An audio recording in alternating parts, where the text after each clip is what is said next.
सभी छात्रों का यूनिक एजुकेशन की ऑनलाइन क्लासों में स्वागत है। अभी तक हमने अवतल दर्पण द्वारा बने प्रतिबिंबों के किरण आरेखों को पढ़ा। अब हम आज जो पढ़ने जा रहे हैं, आज हम पढ़ने जा रहे हैं उत्तल दर्पणों के द्वारा प्रतिबिंबों का बनना। पिछले लेक्चर में हमने क्या पढ़ा था? अवतल दर्पण द्वारा प्रतिबिंबों का बनना। अब हम जो पढ़ने जा रहे हैं, क्या पढ़ने जा रहे हैं? उत्तल दर्पणों द्वारा प्रतिबिंबों का बनना। तो बच्चा लोग आप समझिएगा कि उत्तल दर्पण द्वारा प्रतिबिंबों का हमें बनना समझना है। तो सबसे पहले तो आप हेडिंग डाल लें, उत्तल दर्पणों द्वारा प्रतिबिंबों का बनना। उत्तल दर्पण द्वारा प्रतिबिंबों का बनना। हमने पिछले लेक्चर में अवतल दर्पण के सामने भिन्न भिन्न दूरियों पर वस्तुओं को रखा था और फिर देखा था कि उसका प्रतिबिंब कहाँ और कैसा बन रहा है, ये हम लोगों ने देखा था। इसी तरह से अब हम उत्तल दर्पण के सामने भिन्न भिन्न दूरियों पर वस्तुओं को रखते हैं और देखते हैं कि इसका प्रतिबिंब कहाँ और कैसा बनता है। तो सबसे पहले हमने उत्तल दर्पण बनाया।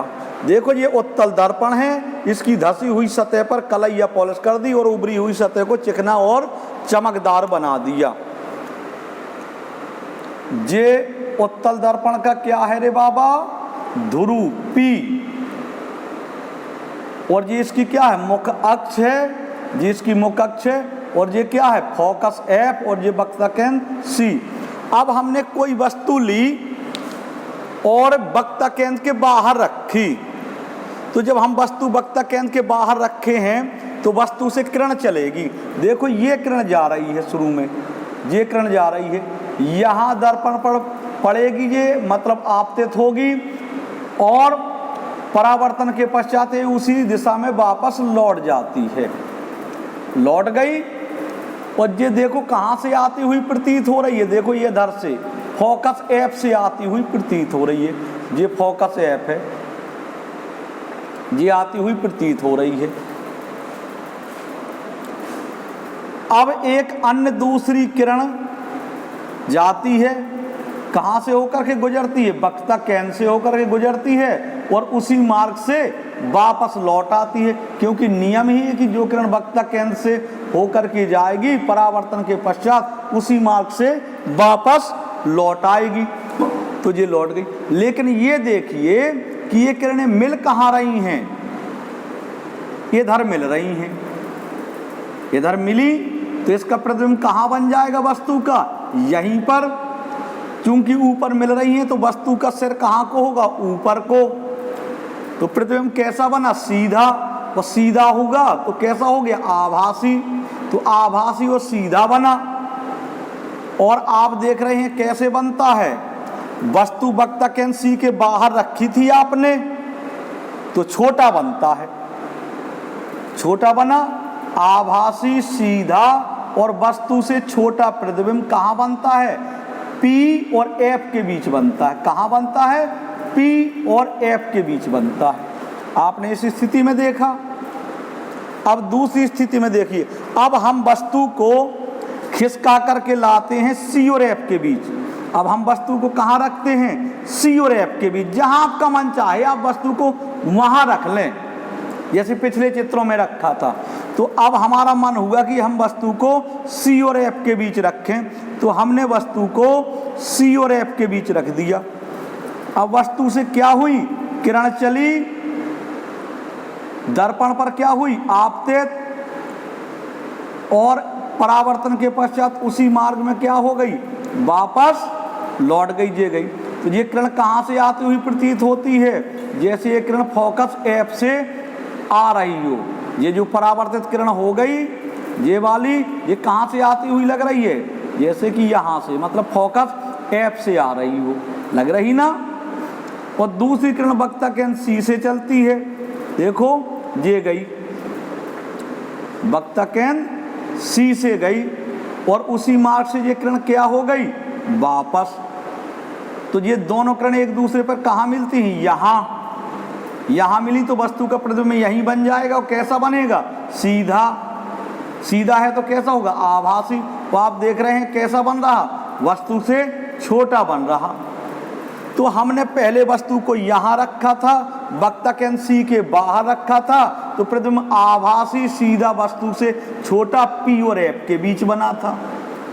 अब हमने वस्तु को सी और एफ के बीच रखा तो भी वस्तु का कैसा प्रतिबिंब बना, आभासी सीधा वस्तु से छोटा और कैसा, पी और एफ के बीच बना। अभी दो स्थितियां देखी, अब तीसरी स्थिति में आप देखिएगा, हम वस्तु को और दर्पण के पास लाए, दर्पण के और पास खिसका करके लाए, मतलब एफ के अंदर कर दिया। अब आपने वस्तु को कहाँ रख दिया, एफ के अंदर, अर्थात पी और एफ के बीच में रख दिया। कहाँ रख दिया, पी और एफ के बीच में रखा। तो यहाँ से बेटा किरण चलेगी वस्तु से, दर्पण पर आपतित हुई और परावर्तन के पश्चात ये लौट जाएगी उसी मार्ग में। तो ये वाली किरण कहाँ से आती हुई हो प्रतीत होती, जैसे ये किरण यहाँ से आ रही हो, मतलब कहाँ से, फोकस एफ से। अन्य किरण वक्ता केंद्र कहाँ से चलती है, सी से। कहाँ से चल रही है, वक्ता केंद्र सी से चल रही है।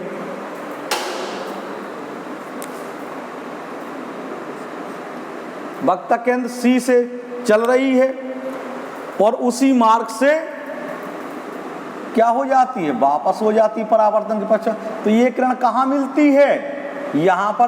तो वस्तु का प्रतिबिंब यहीं बन जाएगा। कैसा बनेगा, देखो सीधा है, सीधा है तो आभासी होगा और वस्तु से छोटा बन ही रहा है। तो आपने देखा कि हमने पहले वस्तु सी के बाहर रखी थी तो प्रतिबिंब आभासी सीधा वस्तु से छोटा पी और एफ के बीच बना था। फिर हमने वस्तु सी और एफ के बीच रखी तो भी प्रतिबिंब आभासी सीधा वस्तु से छोटा पी और एफ के बीच बना था। अब हमने वस्तु एफ के अंदर कर दी, मतलब पी और एफ के बीच में कर दी, तो भी वस्तु का आभासी सीधा वस्तु से छोटा प्रतिबिंब पी और एफ के बीच फिर बन रहा है। तो इसका मतलब है कि उत्तल दर्पण में हम वस्तु को चाहे जहां रखें, प्रतिबिंब हर बार आभासी सीधा और वस्तु से छोटा बनता है। बन रहा है कि नहीं बन रहा है, बन रहा है ना। तो इसमें एक ही स्थिति हो रही है कि आभासी सीधा वस्तु से छोटा और पी और एफ के बीच बनता है। वस्तु आप चाहे जहां रखें, वस्तु आप चाहे जहां रखें, लेकिन प्रतिबिंब एक ऐसा बन रहा है, बन रहा ना एक ऐसा। तो इसमें आप अब लिखिएगा, तीनों के किरण आरेख बना लें आप लोग, ये तीनों और लिखें। आपने हेडिंग तो डाल दी थी, उत्तल दर्पणों द्वारा प्रतिबिंब, उत्तल दर्पण द्वारा प्रतिबिंबों का बनना। अब ये तीनों किरण आरेख बना लें। अब आप लोग लिखेंगे, इसमें लिखिएगा, उपरोक्त चित्रों से स्पष्ट है। चित्र तो आपने ऊपर बनाए ना, तो लिखो उपरोक्त चित्रों से स्पष्ट है कि उत्तल दर्पण में वस्तु चाहे जहां रखी जाए, वस्तु का सदैव आभासी सीधा वस्तु से छोटा प्रतिबिंब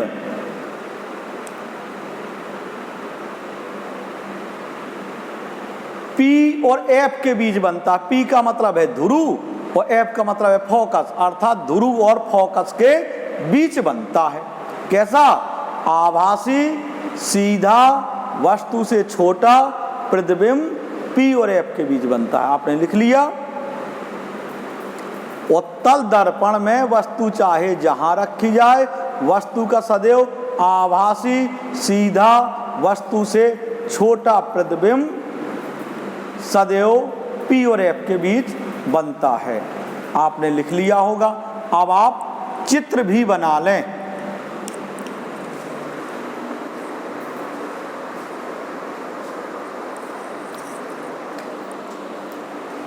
अब मैं इसको मिटा रहा हूं। अब हम पढ़ेंगे दर्पणों की पहचान। तो बच्चा लोग हेडिंग डालो। अब इसके बाद दर्पणों की पहचान।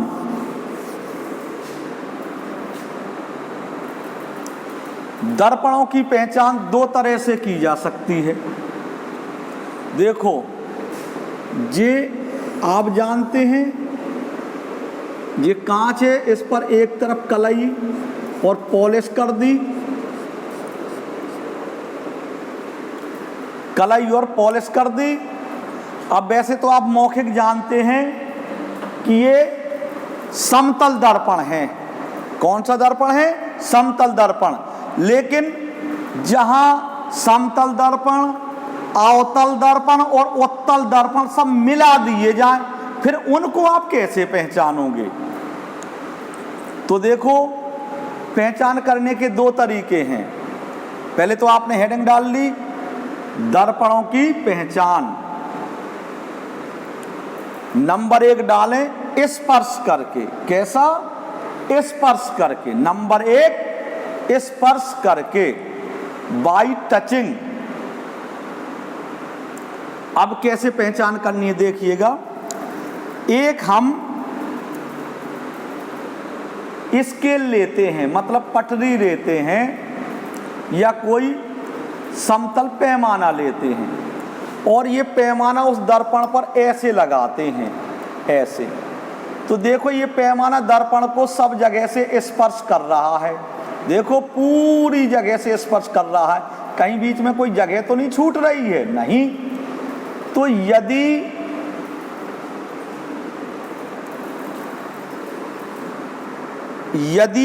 कोई पैमाना दर्पण को सब जगह से स्पर्श करे तो वह समतल दर्पण होगा। लिखेंगे, आपने हेडिंग क्या डाली? स्पर्श करके। अब स्पर्श करके कैसे आप जानेंगे? तो लिखेंगे, यदि समतल पैमाना, ये भी समतल पैमाना है, दर्पण को सभी जगह स्पर्श करे तो वह समतल दर्पण होगा। अब दूसरा, अब हम बना रहे हैं, लो, अब हम दूसरा चित्र बना रहे हैं, पहचान बता रहे हैं।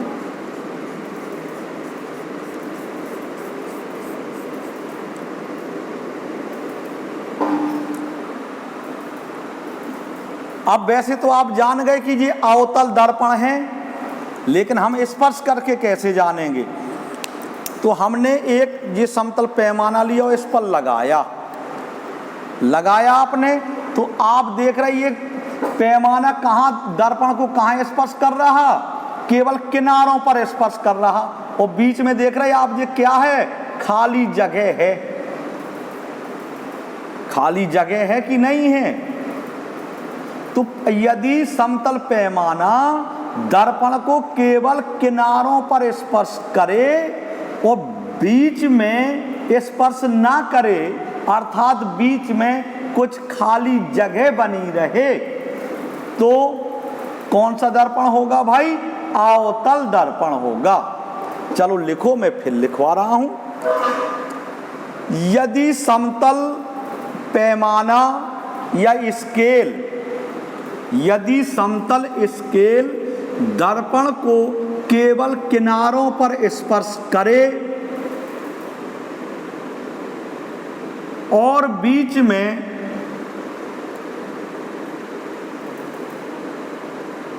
स्पर्श ना करे, अर्थात बीच में कुछ गैप बना रहे, तो वह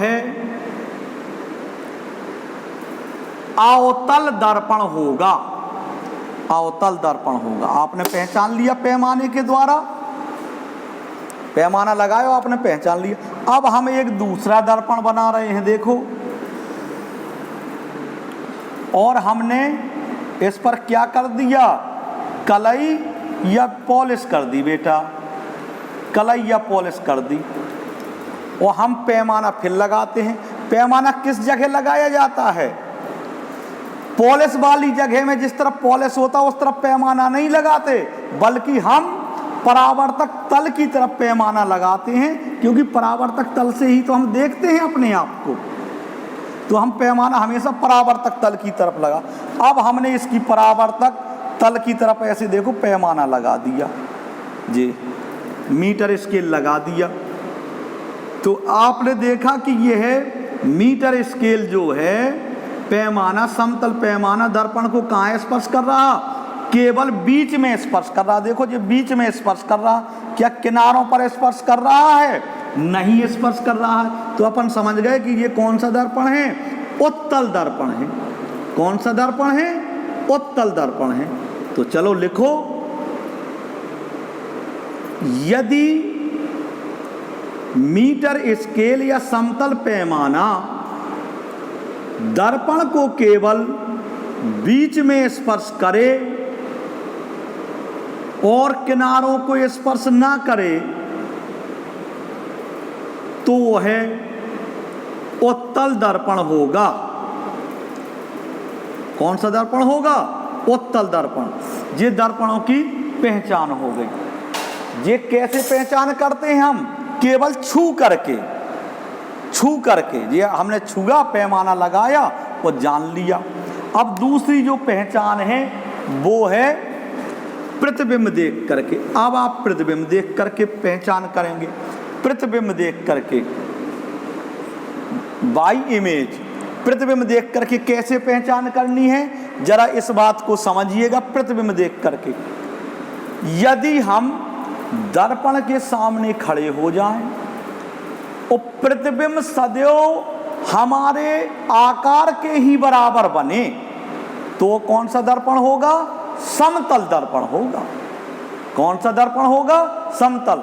यदि हम दर्पण के सामने खड़े हो जाएं और प्रतिबिंब हमेशा हमारे आकार के बराबर ही बने तो वह कौन सा दर्पण होगा, समतल दर्पण होगा। समझ में आ गया। और अभी अभी मैं पढ़ाता जा रहा हूं कि यदि, अब दूसरा समतल दर्पण पहचान गए, अब अवतल और उत्तल दर्पण को आप कैसे पहचानोगे, तो उत्तल दर्पण को पहचानते हैं पहले। उत्तल दर्पण अभी अभी पढ़ाया मैंने, उत्तल दर्पण। प्रतिबिंब यदि हमेशा आभासी, सीधा और वस्तु से छोटा बने, वस्तु चाहे जहां रखी जाए, जहां रखी जाए वस्तु, लेकिन प्रतिबिंब हर बार कैसा बने, आभासी, सीधा और वस्तु से छोटा बने, तो वो बेटा कौन सा दर्पण होगा, उत्तल दर्पण होगा। क्योंकि उत्तल दर्पण में एक ही प्रकार का तो प्रतिबिंब बनता है, आभासी, सीधा, वस्तु से छोटा। तो आप लिखेंगे, यदि प्रतिबिंब हर बार वस्तु से छोटा, आभासी, सीधा बने तो वह दर्पण उत्तल होगा। कैसा होगा, उत्तल। आप समझिए। अब समझना हमें अवतल दर्पण के बारे में। अवतल, तो आप ध्यान करिए, अवतल दर्पण में जब वस्तु आपने फोकस के अंदर रखी थी, अवतल दर्पण में जब वस्तु आपने फोकस के अंदर रखी थी तो उसका कैसा प्रतिबिंब बना था, आभासी, सीधा और वस्तु से बड़ा। और जब वस्तु को आप हल्का सा दूर ले गए थे तो कैसा बनने लगा था प्रतिबिंब। कैसे बनते हैं, जब फोकस के बाहर रखते हो, जैसे थोड़ा दूर ले जाते हो, वास्तविक उल्टा और वस्तु से बड़ा बनता है। और वस्तु जब बहुत ज़्यादा दूर ले जाते हो वक्ता केंद्र के बाहर ले जाते हो तो फिर कैसा बनता है? आभासी नहीं, आभासी वास्तविक, उल्टा और वस्तु से छोटा बनता है ना, वस्तु से छोटा। तो आपने देखा कि अवतल दर्पण द्वारा देखो प्रतिबिंब सीधा भी बनता है और उल्टा भी बनता। सीधा कब बनता है? जब वस्तु फोकस के अंदर रखी होती तो सीधा बनता है, और जब वस्तु को आप फोकस के बाहर ले जाते हो तो कभी छोटा बनता है और कभी बड़ा बनता है। बड़ा कब बनता है? जब वस्तु वक्ता केंद्र सी के अंदर रखी हो तो बड़ा बनेगा, और फोकस के अंदर रख दी जाए तो सीधा बनने लगता है और बड़ा बनने लगता है। और वस्तु वक्ता केंद्र सी के बाहर रख दी जाए तो कैसा बनने लगता है? वास्तविक, उल्टा और वस्तु से छोटा बनने लगता है। तो अवतल दर्पण में प्रतिबिंब सीधा भी बनता है, उल्टा भी बनता है, कभी बड़ा भी बनता है और कभी छोटा भी बनता है। आपने अवतल दर्पण में 6 स्थितियों में देखा होगा। तो चलिएगा इसमें लिखिएगा, यदि अवतल दर्पण के सामने वस्तु भिन्न भिन्न दूरियों पर रखने पर प्रतिबिंब कभी सीधा, कभी उल्टा, कभी वस्तु से छोटा और कभी वस्तु से बड़ा बनता है, तो वह दर्पण अवतल दर्पण होता है। तो वह दर्पण अवतल दर्पण होता है। अब आपने देखो प्रतिबिंब देख करके भी आप प्रतिबिंब आप देखेंगे और तो आप प्रतिबिंब देख करके बता सकते हैं कि ये कौन सा दर्पण है, और स्पर्श करके भी बता सकते हैं कि कौन सा दर्पण है। तो आप दर्पणों की पहचान करना जान गए जी, आपने लिख लिया होगा। अब आप हेडिंग डालेंगे बच्चा लोग, दर्पणों के उपयोग। क्या उपयोग है आखिरकार दर्पणों के, ये आप हेडिंग डालेंगे।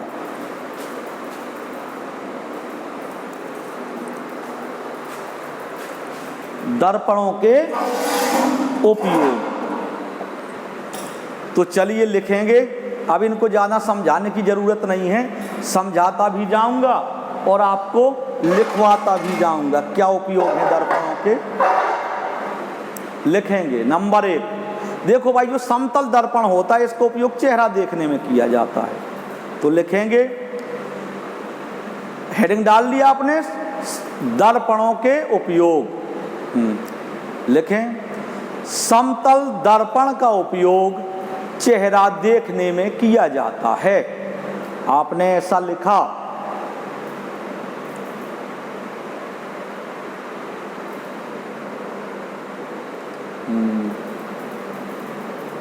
अब हेडिंग डाल लीजिए,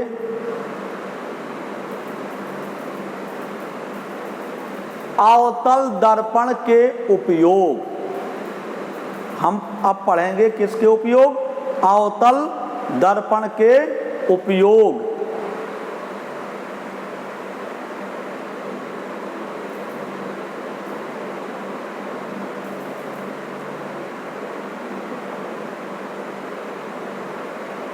नंबर 1 डालें,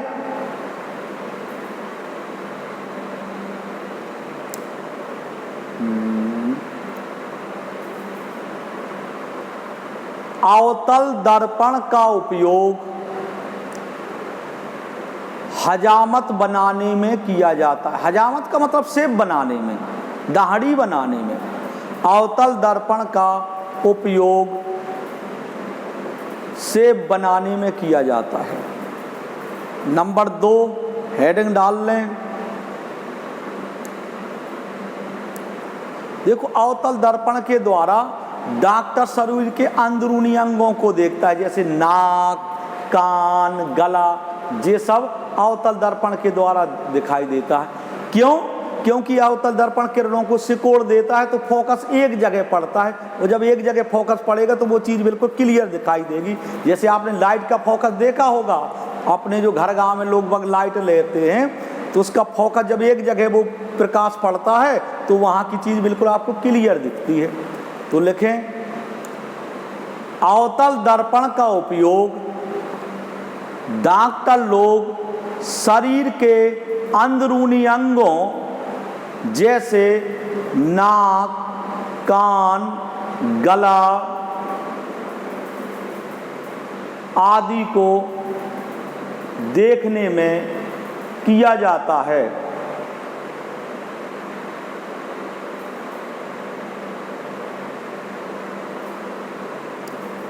अब देखो, आपने पढ़ा अवतल दर्पण किरणों को सिकोड़ता है, तो आपने मोटर गाड़ियों की लाइट देखी होगी, उनके फोकस बिल्कुल एक से रहते हैं, बहुत दूर तक फोकस जाता है और पूरा प्रकाश फैलता नहीं है बल्कि एक जगह केंद्रित रहता है, बहुत दूर तक जाता। अगर वो फैल जाए तो फिर आपको रोड की कोई चीज़ ढंग से दिखाई देगी क्या? तो अवतल दर्पणों का उपयोग कहाँ होता है? वाहनों की लाइटों में, वाहनों की लाइटों में, वाहनों की लाइट और आपकी जो सर्च लाइट है, आपने देखा होगा जो गोताखोर होते हैं जो पानी में नीचे अंदर गोता लगाते हैं, वो अपने यहाँ ऐसे लाइट लगा लेते हैं, ऐसे उनके यहाँ लाइट लगी रहती है और वो नीचे का भी दिखते हैं। आप जो हैंड लाइट लिए रहते हैं टार्च 3 सेल वाली, उसमें भी काय का उपयोग होता है? अवतल दर्पण। तो लिखेंगे, अवतल दर्पण का उपयोग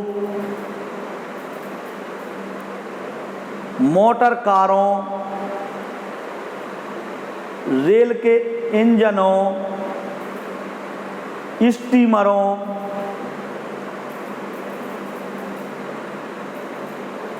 तथा सर्च लाइट लैंपों में किया जाता है।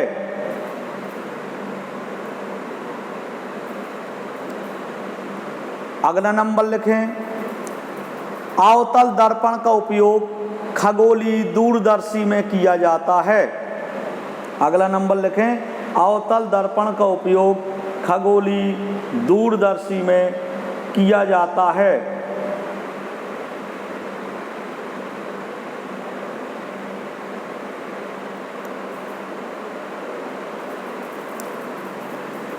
और एक और है,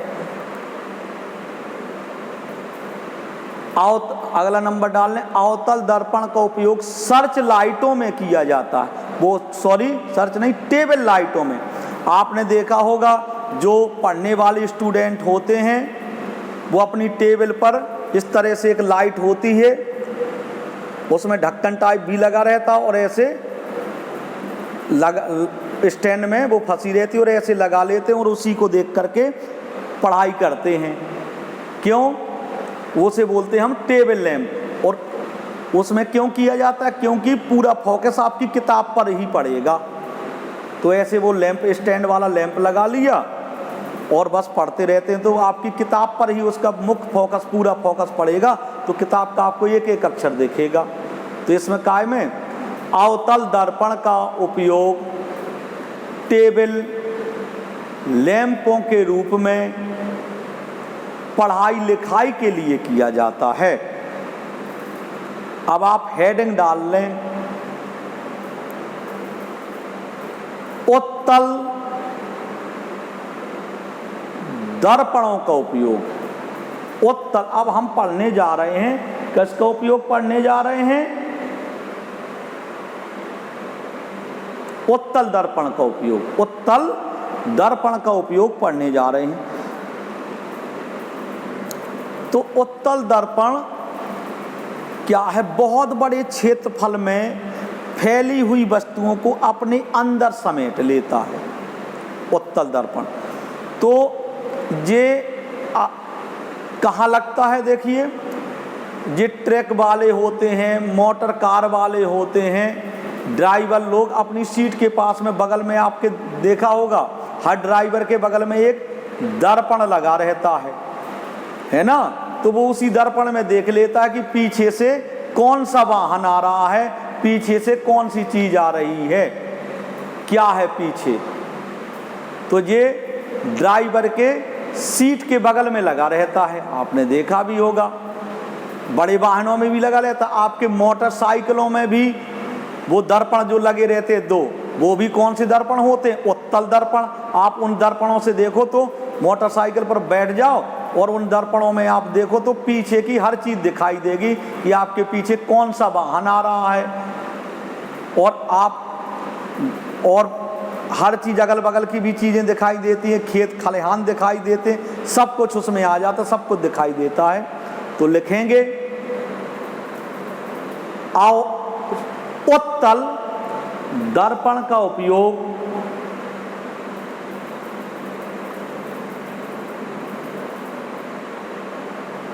ड्राइवर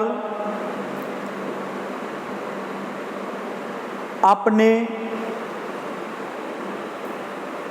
उत्तल दर्पण का उपयोग मोटर वाहनों में ड्राइवर के पास लगे साइड दर्पण के रूप में किया जाता है। उत्तल दर्पण बहुत बड़े क्षेत्रफल में फैली हुई वस्तुओं को अपने अंदर समेट लेता है, जिससे वाहन चलाने वाले ड्राइवर को पीछे की सारी वस्तुएं दिखाई देती हैं। जी आपने लिख लिया। अब नंबर 2 डाल लीजिए। जे आप उत्तल दर्पण क्या करता, किरणों को फैलाता, जी आप भली भांति जानते हैं कि नहीं जानते हैं। तो जे आपने देखा होगा रोड पर जो इमरजेंसी लगी रहती है या अन्य बड़ी बड़ी जगहों में, मैदानों में इमरजेंसी बहुत ऊंचाई पर लगा देते हैं, इमरजेंसी बोलते या क्या बोलते हैं उसको, बहुत ऊंचाई पर वो लैंप सड़क के किनारे लगे रहते हैं, मेरे ख्याल से इमरजेंसी ही बोलते हैं। सड़क के किनारे जो लैंप लगे रहते हैं तो वो पूरे में उजेला देते हैं, पूरे में उजेला देते हैं। जितनी जगह में वो लगा दिया जाए, जिस जगह में ये इमरजेंसी लगी रहती है उतनी पूरी जगह में वो उजेला देते हैं।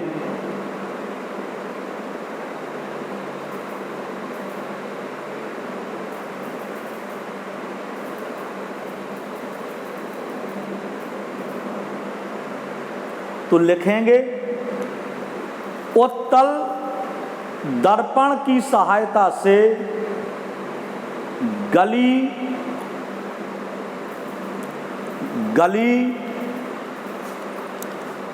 व सड़कों पर लगे लैंपों का प्रकाश काफी बड़े क्षेत्रफल में फैल जाता है।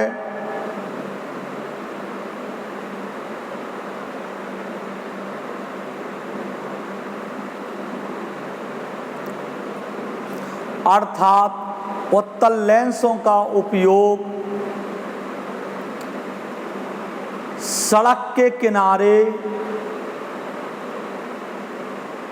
या बीच में स्ट्रीट लाइट के रूप में किया जाता है।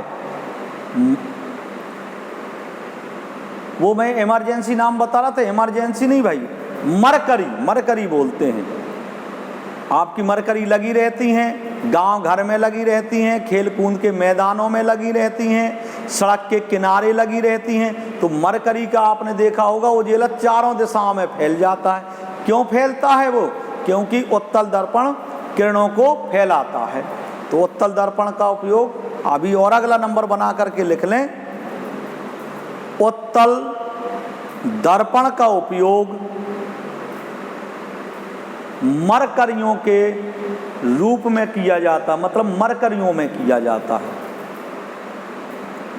आप उत्तल दर्पण का उपयोग आपने समझा। अब आप दर्पणों की पहचान भी जान गए, दर्पणों के उपयोग भी जान गए। अब आपको अगली चीज मैं और पढ़ा रहा हूं, चलिए हेडिंग डालें, वक्रता, त्रिज्या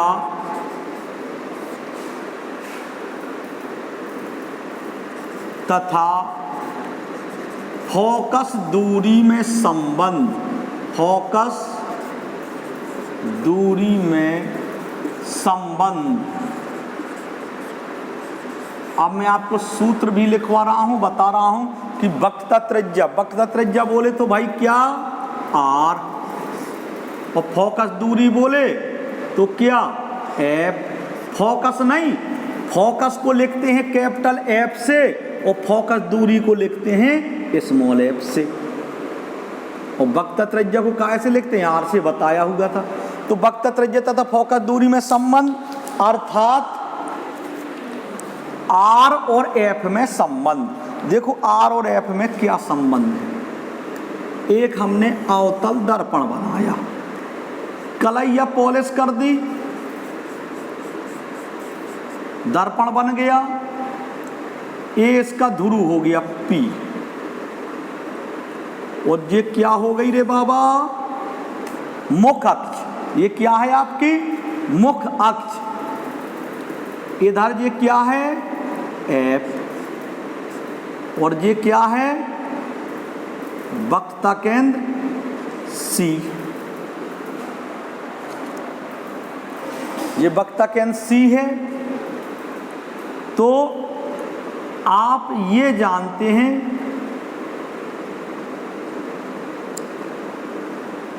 वक्रता केंद्र की परिभाषा आप पढ़े हैं, गोली दर्पण जिस खोखले गोले से काटकर बनाए जाते हैं उस गोले के केंद्र को वक्रता केंद्र कहते हैं, इसे C से प्रदर्शित करते हैं। तो P और C ये क्या है वक्रता केंद्र, PC क्या हो गया आपका वक्रता केंद्र। आप लिख सकते हैं, समझना है, PC बराबर वक्रता केंद्र, और वक्रता केंद्र को काय से लिखते हैं बराबर आर। PC आपका क्या है वक्रता केंद्र है, बराबर न लगा, PC क्या है, लो चलो भाई चित्र से आप एक ऐसा भाई चित्र बना लें, आप केवल ऐसा भर बना लें, ऐसा आप बना लें। आपने बना लिया जे, अब आप लिखेंगे चित्र से।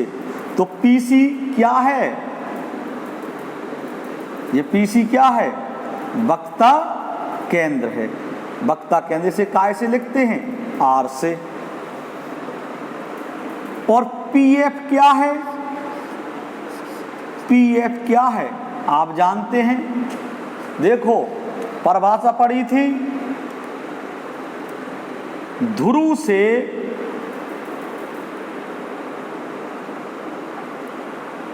वक्रता केंद्र की परिभाषा आपको याद ही होगी।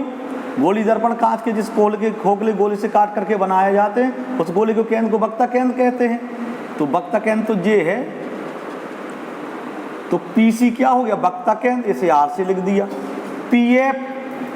PF क्या है, ध्रुव से फोकस तक की दूरी को फोकस दूरी कहते हैं, लिखाया है ध्रुव से फोकस तक की दूरी को ये क्या कहते हैं फोकस दूरी। तो ये आपकी फोकस दूरी हो गई, फोकस दूरी। इसे आप काय से लिखते हैं स्मॉल f से। इनमें संबंध निकालना है। तो बेटा वैसे तो हम लोग इसके लिए सूत्र ड्राइव कराते हैं, हमेशा सूत्र ड्राइव कराते रहे, लेकिन अब सूत्र का सिद्ध करना परीक्षा में नहीं आता, केवल संबंध पूछा जाता है। तो हम सीधा संबंध बता रहे हैं कि इनके बीच क्या संबंध होता है।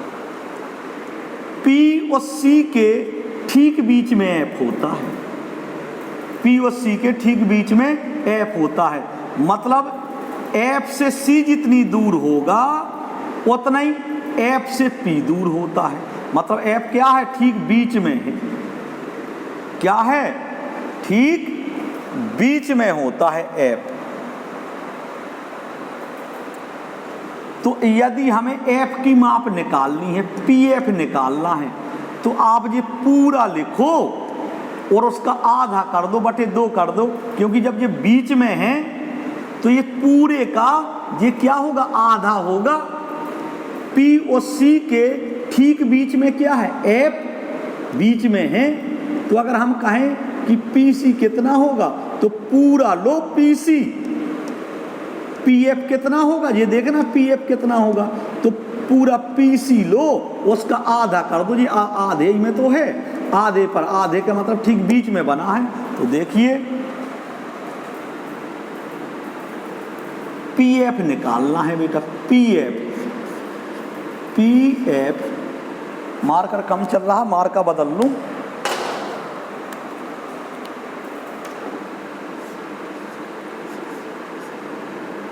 पी एफ बराबर, पी एफ कितना होगा ये देखना है। तो जो पूरा लो, कौन, पी सी, और पी सी का आपने क्या कर दिया, आधा। आधे का मतलब बटे 2 कर दिया। भाई जी बीच में है तो ये पूरे का ये इतना आधा नहीं होगा। सोचिए पी सी ये ठीक बीच में है, हम कहेंगे कितना है, तो पूरे का ये आधा ही तो है। तो हमने पूरा लिया, पी एफ कितना होगा, तो पूरा लिया पी सी और उसका आधा कर दिया, तो इसी के बराबर हो गए। अब आप जानते हैं पी एफ को काय से लिखते हैं, बताइए, स्मॉल एफ से लिखा है।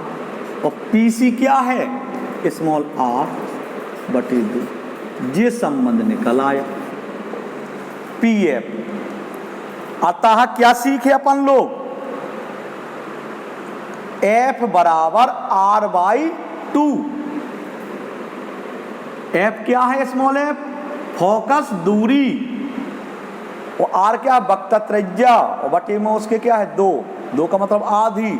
फोकस दूरी वक्र त्रिज्या की आधी होती है।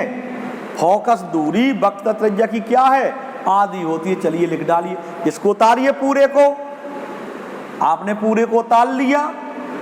इसके बाद लिखिए अतः फोकस दूरी वक्र त्रिज्या की आधी होती है। स्मॉल एफ क्या है, फोकस दूरी, आर क्या है, वक्र त्रिज्या है। तो आप लिखिएगा अतः फोकस दूरी वक्र त्रिज्या की आधी होती है।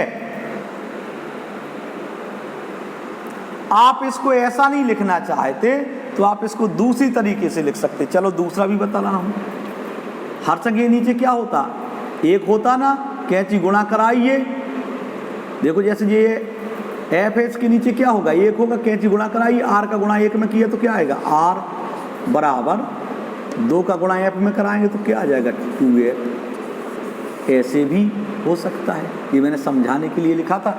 एफ बराबर आर बाई 2, या करके आप लिख सकते हैं आर बराबर 2f। इसके नीचे लिखें अतः वक्र त्रिज्या फोकस दूरी की कैसी है, 2 गुनी है। ये वक्र त्रिज्या आर किसकी, ये हो गई आपकी एफ हो गया फोकस दूरी, इसमें 2 का गुणा है तो दुगनी हो गई। तो लिखेंगे अतः वक्र त्रिज्या फोकस दूरी की 2 गुनी होती है। वक्र त्रिज्या फोकस दूरी की 2 गुनी होती है। आपने लिख लिया, धन्यवाद। अब हम ये लिख लिया, एक सूत्र और समझते हैं। आप हेडिंग डालें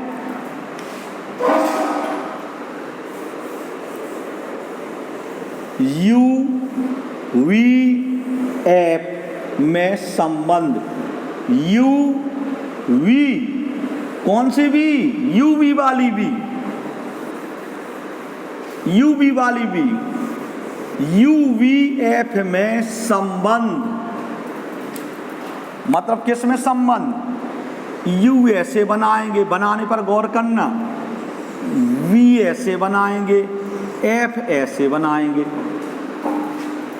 यू वी एफ में संबंध, इनमें क्या संबंध है?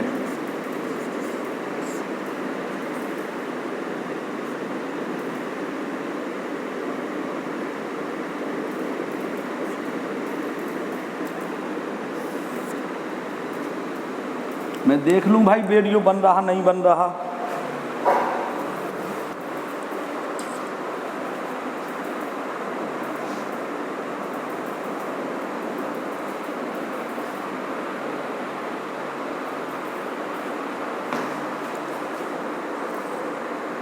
UVF में संबंध, क्या संबंध होता है? 1/F बराबर 1/V प्लस 1/U, ये संबंध होता है। इस सूत्र को आपने याद करना है। अब आप इसके एक एक चीज का मतलब समझिए। F क्या है? देखो, जहां F क्या है? फोकस दूरी। F क्या है? फोकस दूरी। U क्या है? दर्पण से वस्तु तक की दूरी, वस्तु तक की दूरी। V क्या है? V को समझिए, V जैसे मैं बना रहा हूं वैसे बना। दर्पण से प्रतिबिंब तक की दूरी, प्रतिबिंब तक की दूरी, दर्पण से प्रतिबिंब तक की दूरी। मतलब सूत्र है 1/F बराबर 1/V प्लस 1/U। इसमें F क्या है? फोकस दूरी। V क्या है? दर्पण से प्रतिबिंब तक की दूरी। U क्या है? दर्पण से वस्तु तक की दूरी। आज आपको इतना ही याद करना है। कल सभी छात्र किताब लेकर के बैठेंगे, क्योंकि कल मैं न्यूमेरिकल सॉल्व कराऊंगा, मतलब सवाल सॉल्व कराऊंगा उदाहरण सहित। तो कल आपको सभी छात्रों को राजीव प्रकाशन की कक्षा 10 की भौतिक विज्ञान लेकर के बैठने हैं और उसके सवाल लगाने हैं। मैं पहले समझाऊंगा, फिर आप अपने लगाते रहना। धन्यवाद।